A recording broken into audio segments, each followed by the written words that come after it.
गनसट गनसट गनसट गनसट गनसट आप लोग देख रहे हैं फास्ट कोचिंग सेंटर का एग्जाम गनसट वीडियो, और वो भी किस चैप्टर का?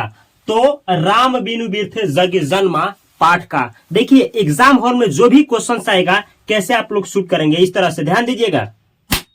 देखें कैसे हम शूट किए, छोटी सी वीडियो में ऑब्जेक्टिव और सब्जेक्टिव को कैसे आप लोग मार करके गोली आएंगे, चलिए बतलाते हैं। इससे पहले हम कहेंगे कि जिस इंसान को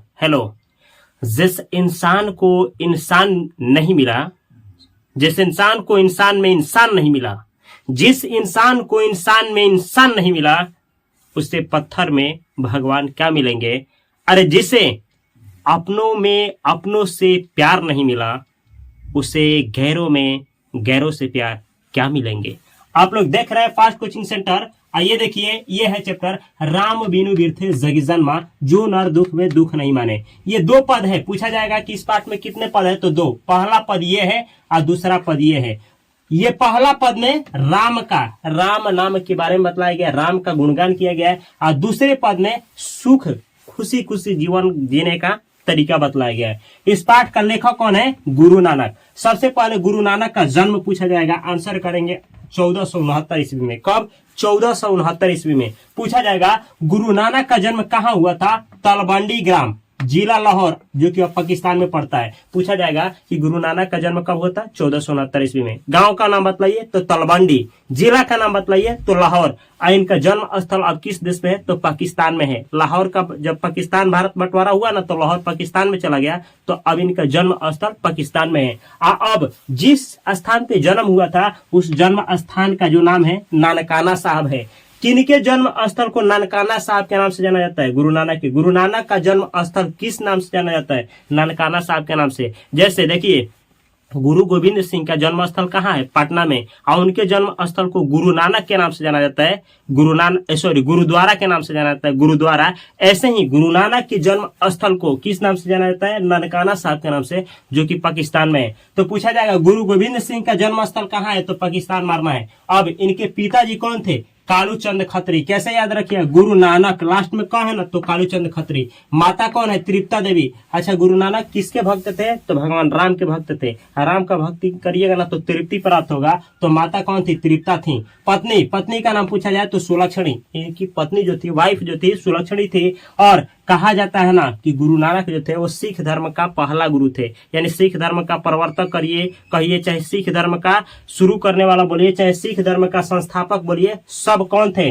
तो गुरु नानक। चाहे सिख धर्म के गुरु कौन थे? तो गुरु नानक थे। याद रखिएगा, सिख धर्म का संस्थापक कौन थे? गुरु नानक थे। अब आपसे पूछा जाएगा ना कि गुरु नानक जो थे किस भक्ति धारा के कवि थे? निर्गुण भक्ति धारा। निर्गुण भक्ति धारा के कवि थे। आपसे पूछा जाएगा कि गुरु नानक के समय मुगल वंश में, यानी मुगल वंश जिस समय था, मुगल वंश का शासक कौन था जो इनसे मुलाकात किया था? तो बाबर। यानी ना कहा जाता है कि गुरु नानक का मुलाकात बाबर से हुआ था। बाबर से। मुगल वंश का कौन सा शासक का मुलाकात इनसे हुआ था? बाबर का। याद रखिएगा। और देखिए इतना ही ना, इनकी कुछ रचनाएं हैं जो पूछा जाता है। जपू जी, आशा दीवार, रहीरास, रोहिला, सोहिला। पूछा जाएगा जपू जी किन की रचना है? गुरु नानक की। गुरु नानक की कौन रचना है? जपू जी। आशा दीवार किन की रचना है? गुरु नानक का। गुरु नानक का कौन सा रचना है? आशा दीवार।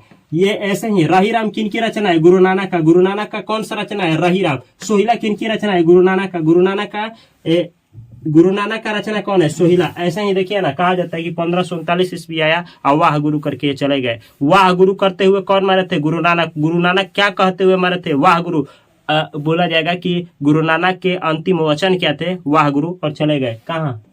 जहाँ जाना है, हम सबको जाना है, वहीं चले गए 1539 ईस्वी में। टेंशन नहीं लेना है। अरे हमको भी जाना है, तुमको भी जाना है, सबको जाना है, वहीं जाना है जहां ये चले गए।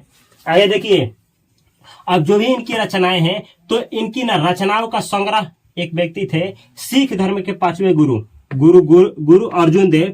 इन्होंने 1604 ईस्वी में किया, जिसे गुरु ग्रंथ साहिब के नाम से जाना जाता है। जितना सुनिए से, गुरु नानक देव जितना भी रचना किए थे, उन सभी को एकत्रित करने का काम गुरु अर्जुन देव किए। गुरु अर्जुन देव कौन है? सिख धर्म के 5वें गुरु। पूछा जाएगा सिख धर्म के 5वें गुरु थे, कौन थे? गुरु अर्जुन देव। क्या किए? तो जितना भी इनका क्या था, संग्रह था रचनाओं का, एकत्रित कर दिए, 1604 में किया, और उसी का नाम रखा गया। क्या रखा गया? गुरु ग्रंथ साहिब। गुरु ग्रंथ साहिब। तो गुरु ग्रंथ साहिब का रचनाकार गुरु अर्जुन देव ही हुए। अगला सुनिए, आपसे पूछा जाएगा कि ना गुरु नानक ये जो गुरु नानक हैं कौन थे? तो राम नाम के भक्त थे, यानी राम के भक्त थे। अब देखिए आपसे पूछा जाएगा, अब चैप्टर में चलते हैं, थोड़ा सा 2 पद है, सुन लीजिए। पहला पद, राम बिनु बिरथि जग जन्म। पहला पद में राम नाम के बारे में बतलाते हुए कहते हैं कि अगर आप न राम नाम का क्या करते हैं, अपने शब्दों से उच्चारण नहीं करते हैं, तो आपका जन्म ही बेकार है।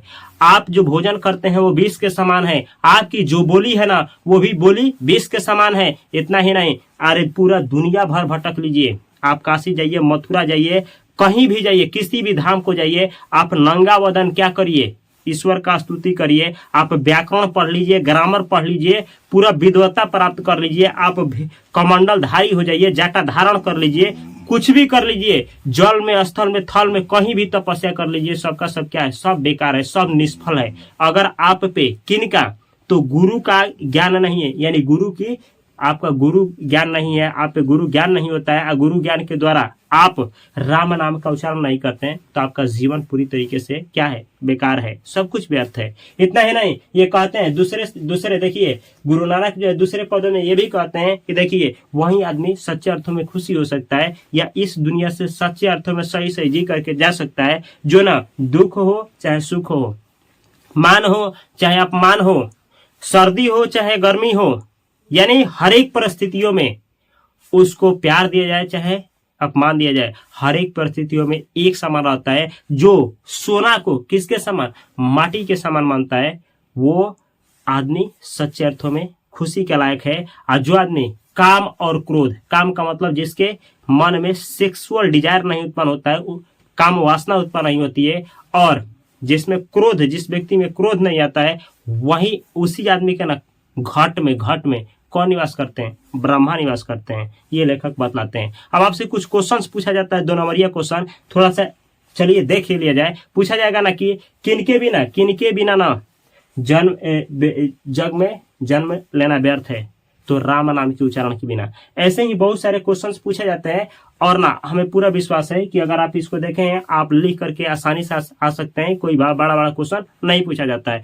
तो ऐसे ही ना आप लोग हिंदी का गन शॉट देखने के लिए इस चैनल को सब्सक्राइब करके बेल आइकन की घंटी को दबा लीजिए। यहाँ है वर्णिका का गन शॉट, और ना 24 चैप्टर है, 24 गोदली भागदौड़ में, तो 24 का गन शॉट यहीं मिलेगा, संस्कृत का गन शॉट यहाँ मिलेगा। और ना देखिए 2 चैनल पड़ा हुआ है, एक है ना फास्ट फाइनेंशियल एजुकेशन चैनल, जिसपे आपको फाइनेंस का जानकारी दिया जाता है, एक इंग्लिश का भी चैनल है, इंग्लिश सिखाया जाता है, और ना फेसबुक, इंस्टाग्राम, हर एक जगह पे, व्हाट्सएप, हर एक जगह पे ना फास्ट कोचिंग सेंटर को अवश्य ज्वाइन करिए। मैं मिलता हूँ बेहतर कंटेंट के साथ अगली वीडियो में, तब तक के लिए आप सभी को तहे दिल से नमस्कार। Thanks for watching this video अच्छा लगा हो तो अपने दोस्तों के पास और किसी अन्य सोशल मीडिया पे और उनके पास शेयर करना ना भूलें।